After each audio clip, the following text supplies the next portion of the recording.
The Tigers lose on Labor Day in a back-and-forth slugfest against the Mets. We'll talk about that and September call-ups all today on Locked On Tigers.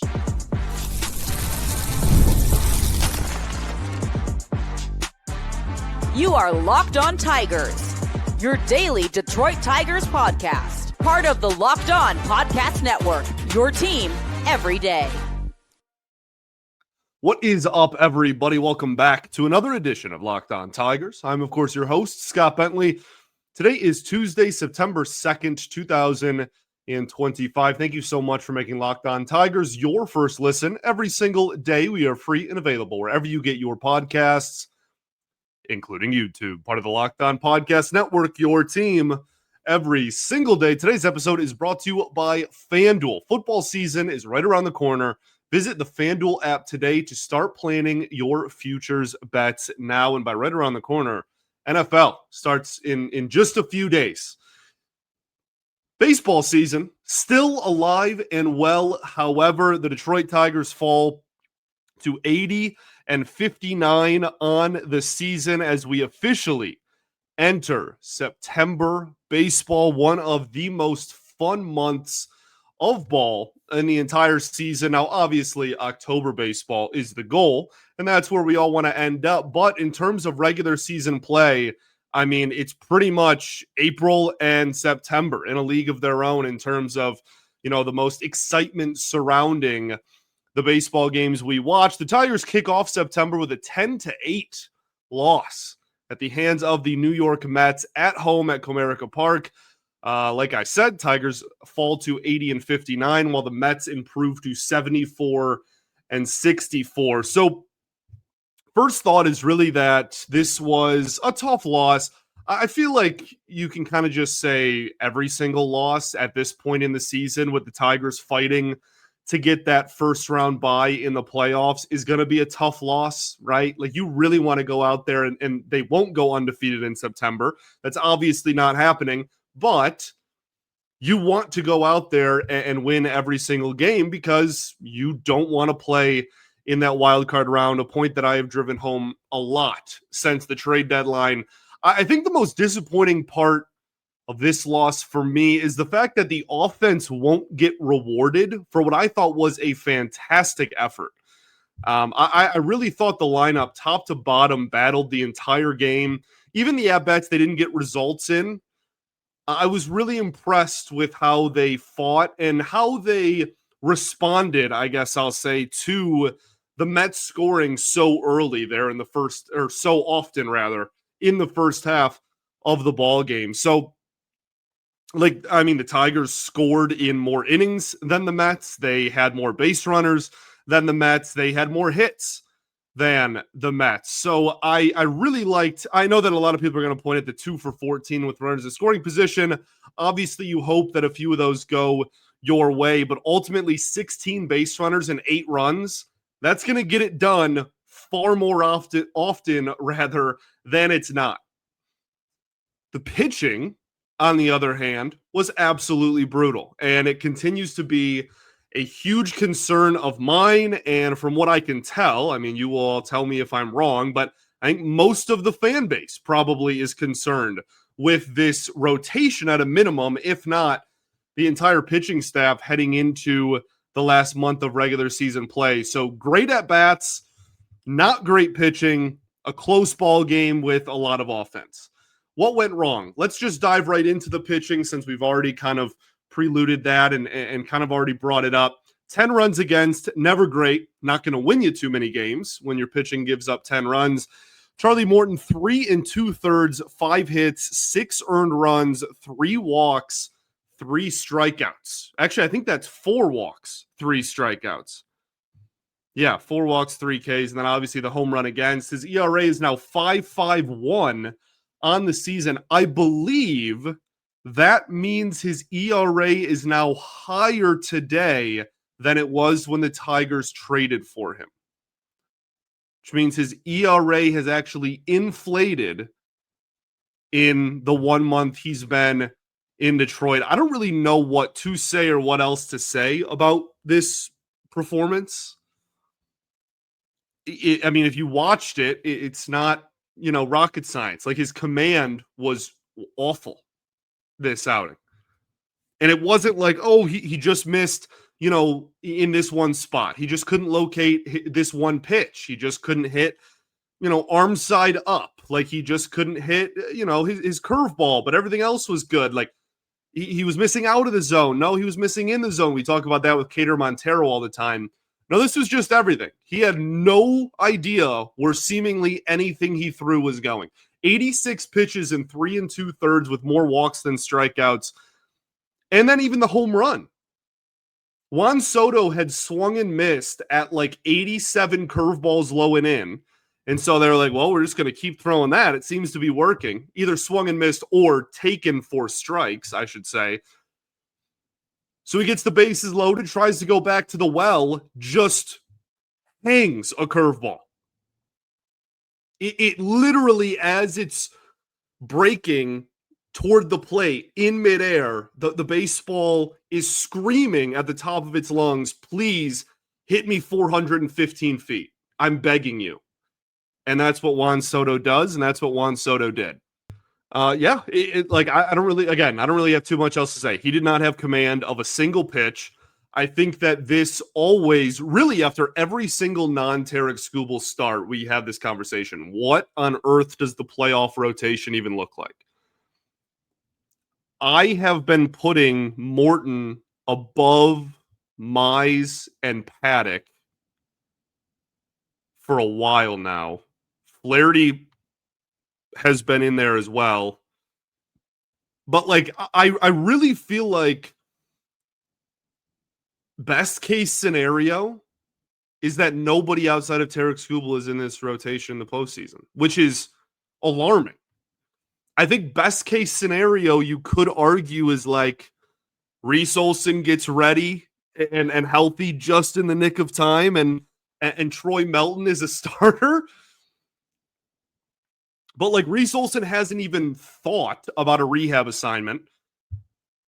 So we're not really sure the likelihood of that, or that you should bank on that.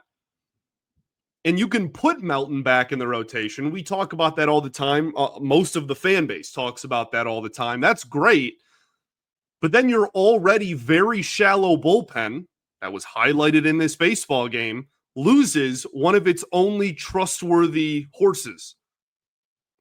So the Detroit Tigers front office designed this team to have Troy Melton in the bullpen post-trade deadline. That is how the deadline was approached. That was the philosophy of the moves they made at the trade deadline. That was the architecture and the design of what this team was supposed to look like the rest of the year, based on the moves they made at the deadline. I really don't like the idea, however, of Morton, Paddock, or Casey Mize starting in a postseason baseball game, to be honest with you. And Flaherty isn't exactly like a super trustworthy nails, number 2 himself. His ERA is over 4.5. So the playoffs don't start tomorrow, and we do have time for someone to step up and fill that role and for the team to figure it out. But you have 1 month. Somebody is going to have to take those jobs, and they are going to have to figure it out. And I think we're at a point right now where really only time will tell. The bullpen wasn't great either, so let's talk about that right after this. First, though, got to talk to you all about our friends over at Prize Picks. This episode is brought to you by Prize Picks, the daily fantasy app where making the right call can actually pay off. You and I make decisions every day, but on Prize Picks, being right means cashing in. With football officially back, Prize Picks is the simplest and fastest way to get in on the action. Just pick more or less on 2 to 6 player stat projections, and you can turn your takes into real prizes all in less than 60 seconds. Prize Picks is awesome. It's quick, it's easy, and honestly is my favorite way to follow along with football. Josh Allen, more or less than 270 passing yards. Saquon Barkley, more or less than 1 rushing TD. And the best part, if Even if one of your picks misses, Prize Picks invented the flex play, so you can still double your money. Download the Prize Picks app today and use code LOCKEDONMLB to get $50 in lineups after you play your first $5 lineup. That's LOCKEDONMLB for $50 in lineups after you play your first $5. Prize Picks, it's good to be right. Also got to talk to y'all about FanDuel. The NFL season is almost here. It's just a couple of days away, and the FanDuel app and website is making sure you are ready for kickoff with a can't-miss offer.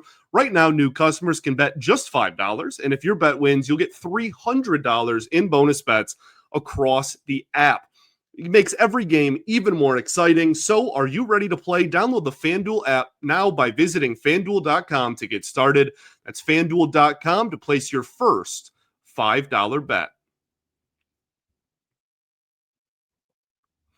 All right, everybody, welcome back here. Segment 2, Locked On Tigers. Appreciate y'all for tuning in, as always, making us your first listen every single day. Shout out to the everydayers that do tune in every day. We, of course, will be back tomorrow recapping Game 2 against the New York Metropolitans. We also have a request here at Locked On. We want to hear from you. We've put together a survey to learn more about our listeners and make your favorite podcasts even better. This is your chance to tell us what you like, what you don't like, and answer questions about our advertising. So go to lockedonpodcast.com/survey to get started. Everyone who completes a survey will be entered for a chance to win one of 10 $100 Amazon gift cards. Again, that's lockedonpodcast.com/survey. You can also find the link in the show notes of this episode. Thank you for helping us out. Let's get back into this 10-8 loss for your Detroit Tigers, for our Detroit Tigers, if you will. So, we talked a lot about Charlie Morton, a lot about the starting rotation in segment 1. The bullpen wasn't great either. Rafael Montero, didn't give up an earned run, but was all over the place. Could not throw the ball in the strike zone for much of anything there. Was able to still, again, get out of it. No earned runs to his name, but was having trouble commanding in the 2 outs he was on the mound for. Drew Summers, 1 inning, 2 hits, 3 earned runs, no walks, 1 strikeout, a big blow against Juan Soto as well. His ERA is now 18 as a Detroit Tiger. This is what happens when you don't have any lefties on really your roster and Juan Soto comes up. Because Juan Soto is batting .230 with a .751 OPS against left-handed pitching on the season. Against righties, his OPS is almost 1,000. He is a generational talent. He is one of the best hitters that this sport has to offer and has been for many years now already, despite the fact that he's only 26 years old. He is dangerous and really, really, really freaking good at hitting a baseball. You are going to take any advantage you can, especially if that's over 200 OPS points. So you're going to put a lefty out there. That is the right decision, assuming that your starter is knocked out of the game. I do not disagree with it. And I know a lot of people, Summers gave that up and then Melton comes in and a lot of people rolled their eyes and were like, oh, AJ screwed that up, whatever. I blame this much more on bullpen construction than I do AJ in the moment. I agree with Soto facing a lefty, but Summers is just not a major league pitcher. And you already used Tyler Holton twice this weekend, including yesterday or the game before, including yesterday on Sunday, and this game was played on Monday. Okay, I know you're listening to this on Tuesday. I didn't want to be confusing and say yesterday. Now you also have Sawyer Gibson-Long coming up to pitch on Tuesday night's game. And if you send Drew Summers down, then congrats, you are back down to 1 single left-handed pitcher in your entire bullpen and 2 on your entire roster, the only one being obviously Tarek Skubal. And look, like Melton obviously had a much cleaner stat line. He's been fantastic. A 2.25 ERA on the season, goes 2 2/3, 1 hit, 1 run. It wasn't earned, so 0 earned on the day. 2 walks, 3 strikeouts. His stuff is just so good, but his command was probably the worst we have seen it since his debut. He was really all over the place, to be honest with you. And the pitch count got pretty high there, especially the first inning and a half. of the outing, but he still went almost 3 innings of shutout ball. And that's why we're all excited about him and we love him. And we're trying to get as many meaningful innings as we can out of Troy Melton down the stretch here and in the postseason. Hannafy pitched as well. He was fine, I guess. But I really think that this is something that needs to be addressed. You either need Brant Herter. I know he's hurt right now, but like you need Brant Herter to come back and be kind of a dynamite lefty. Or, I mean, even, heck, man, even if you're like, no, you should have just used Holton for the 3rd time in 4 days, which, was never going to happen. But even if you think it was, like they should have gone to him at some point, that happened, relatively early in the ball game. That was in, the 6th inning? I guess that's late enough to go to Tyler Holton. But, like, if it's a close game and Juan Soto comes up in the 8th or 9th, you're going to wish you had a lefty to go to.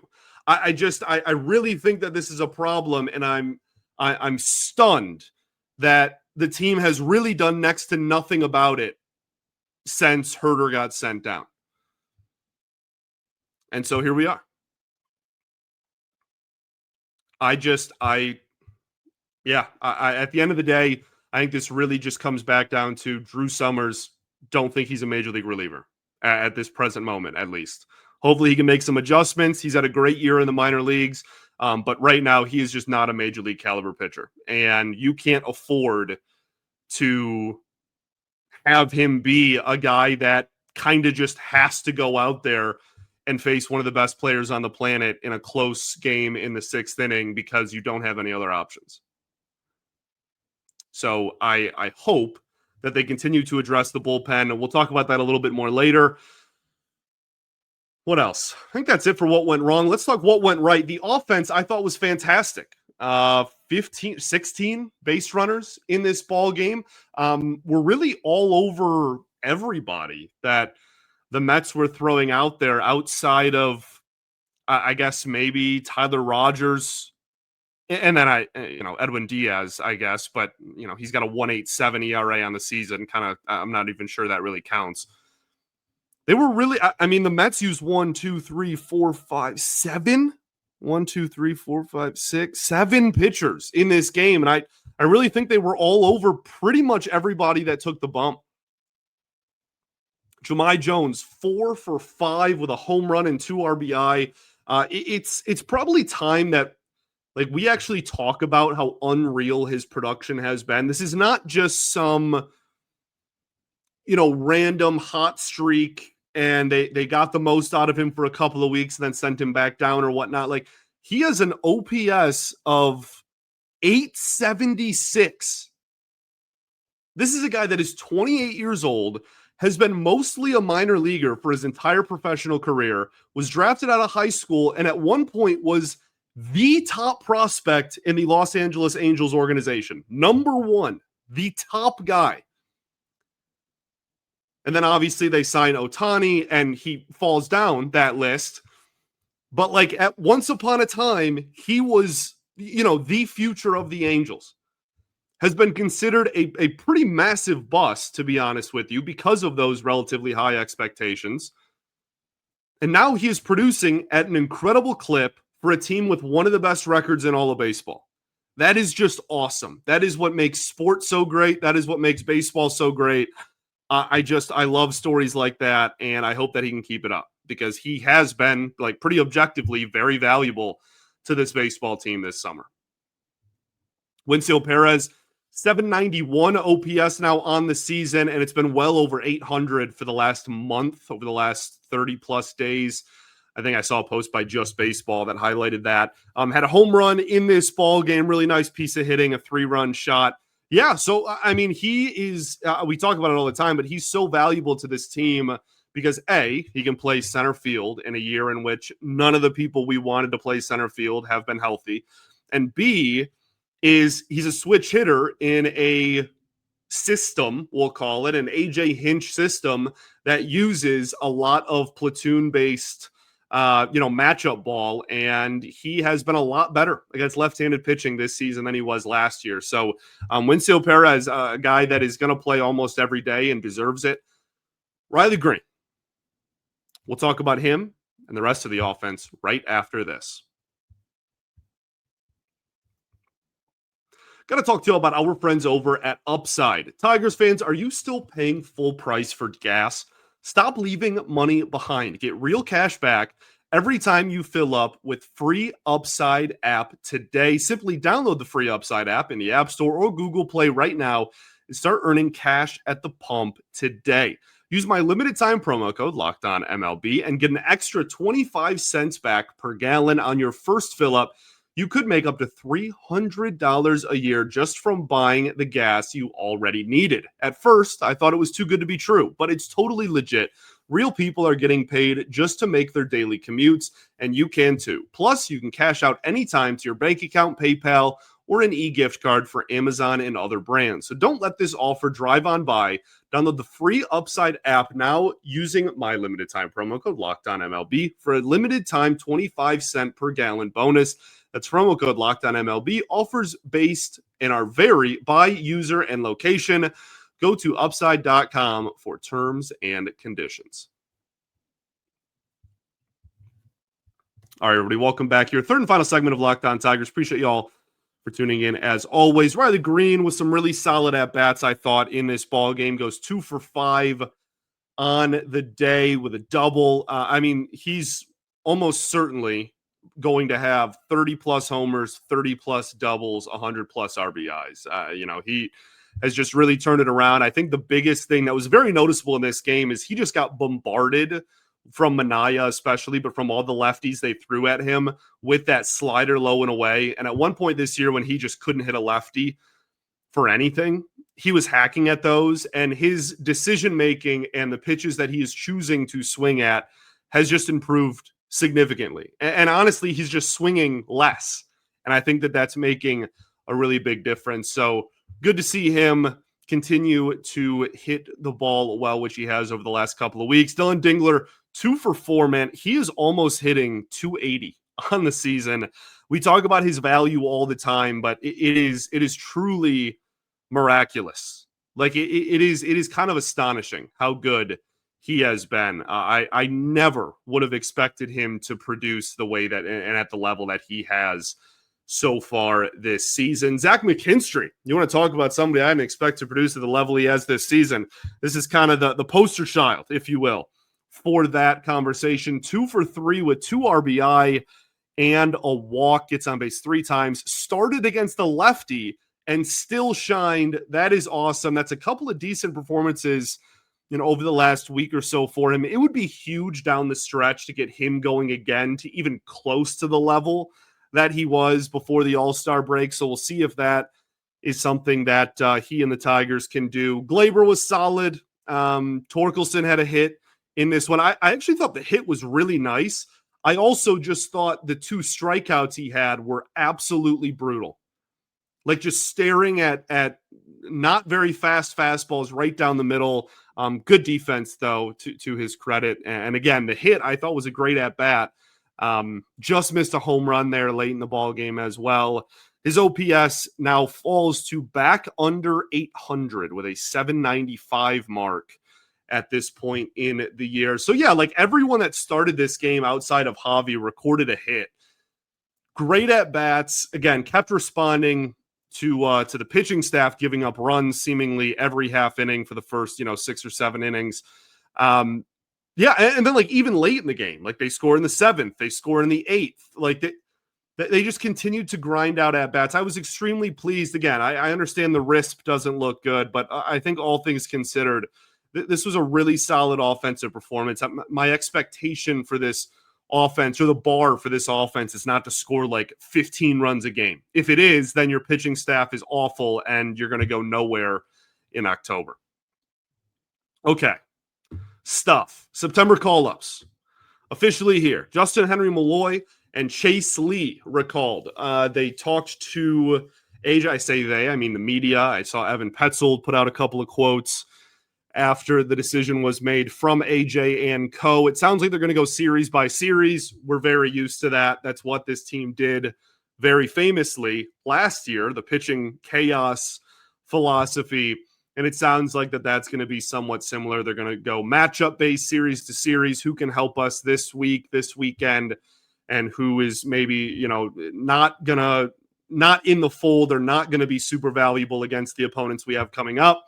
Sawyer Gipson-Long, not on the roster as I speak to you on Monday evening, but will be on the roster on Tuesday at some point. It sounds like, I don't know if he's going to start necessarily or if they're going to use an opener, but he is expected to get a bulk of the innings in that ball game on Tuesday tonight as you listen to this. So, but there's also a lot more moves kind of looming.